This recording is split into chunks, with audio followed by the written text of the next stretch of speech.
when I took my husband's grandmother Dot to the temple, and I had gone through with names before, and at this particular time I had a stack of about 8 names with me that I was doing initiatory work for.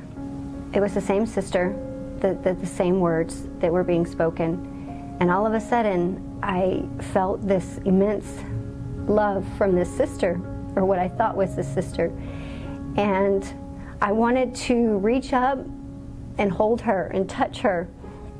I felt this love and kinship with this woman that I didn't know before, but that I had seen several times doing these other names.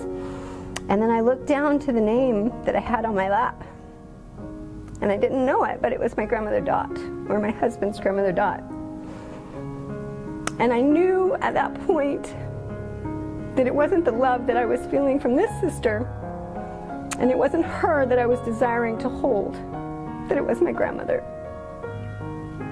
And that she was grateful that I had done this ordinance for her, and that I was there for her in the temple. I thought that genealogy was essentially done in my family, both on my father's side, who's been a member for a long time, and it goes back generations, as well as my mother.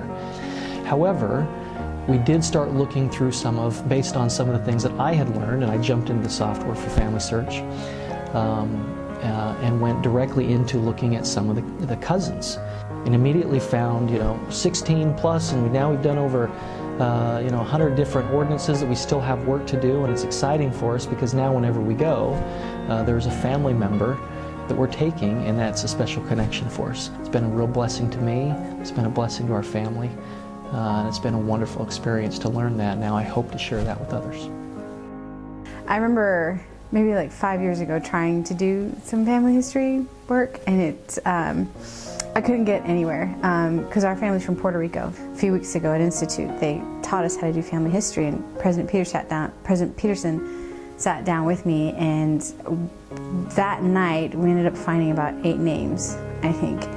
And then in the almost 3 weeks since, I found a total of 33 names from my father's side. I know. It was just, it was all of a sudden this floodgate of just being able to find people, siblings of the direct line, and then their children and their spouses, and it's been amazing. And I actually went to the temple yesterday to get all of their baptisms done, and it was a really good experience. I'm just not having success.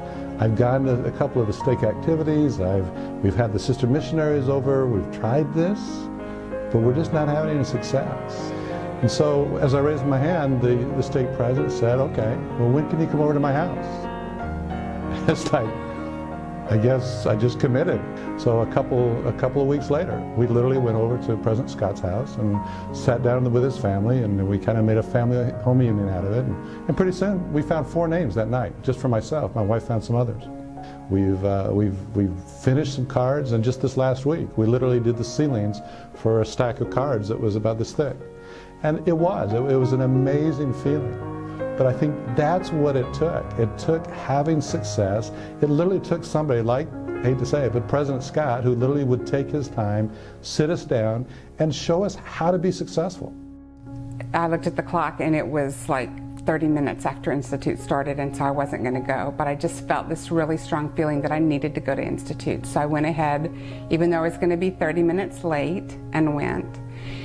And lo and behold, it just so happened that Brother Chittister was talking about family history and the things that we should be doing.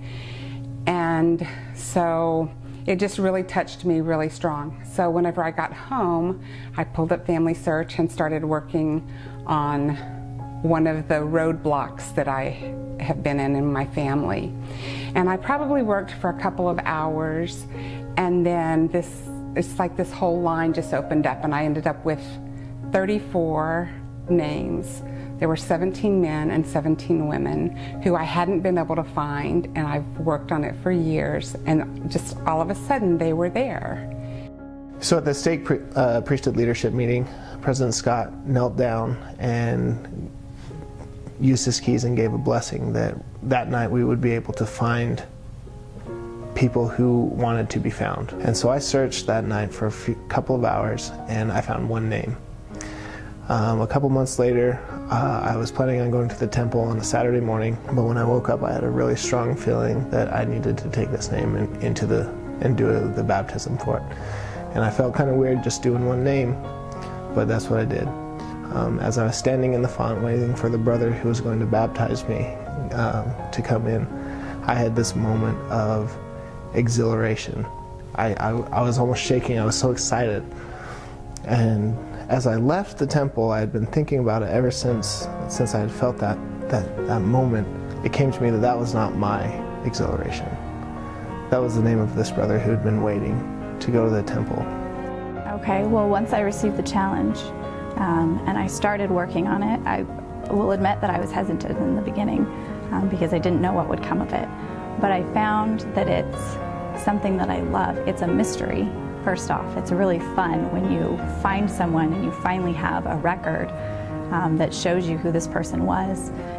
That part is thrilling. But the really cool part was that my parents challenged me when I first started to take a pedigree chart and see what I could fill out on my own. And it was interesting to find that I know my parents. I generally knew when they were born. I knew where. But when it came down to it, I didn't know the order of their siblings. I didn't know when they were born. I didn't know where they were born. And as I've pieced these things together, it's really cool to know where you come from. That's what it's talking about when you have that excitement and you find these people who you're related to, who have been waiting, and especially the ones whose names keep popping up, and you know that they're actually standing next to you and asking you to get their work done. And so about 7 or 8 months ago, my husband was introduced by President Scott the real way to do family history. And so my husband stayed up really, really late that night, and I thought he was crazy because our work is all done. There's no need to do any more work. And then he taught me how to do the work. Hopped on my family line that first time, and I found that there was a lady who was sitting on my family line, probably 2 generations out. She wasn't married, and she'd lived a long, prosperous life. And I realized there's got to be somebody out there for her. So as I started looking and digging, it took me probably 10 minutes, and I found a spouse and children. And by finding those children, you realize, okay, so this lady has children. They got married too. And so then you start digging for their spouses, and then the spouse's parents. And it's a never-ending quest. Like, you can never be done doing your family history. By finding these names, so I found that sister, these names, and all of a sudden, I wasn't just attending the temple.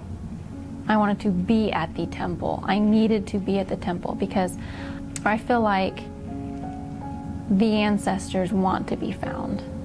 The ancestors want us to go to the temple and to do their work and then seal them with their family members. They want to be there with their family members. And it's almost like you can feel them cheering for you. Every time you find a new family, it's just like this euphoric feeling in your heart that you get.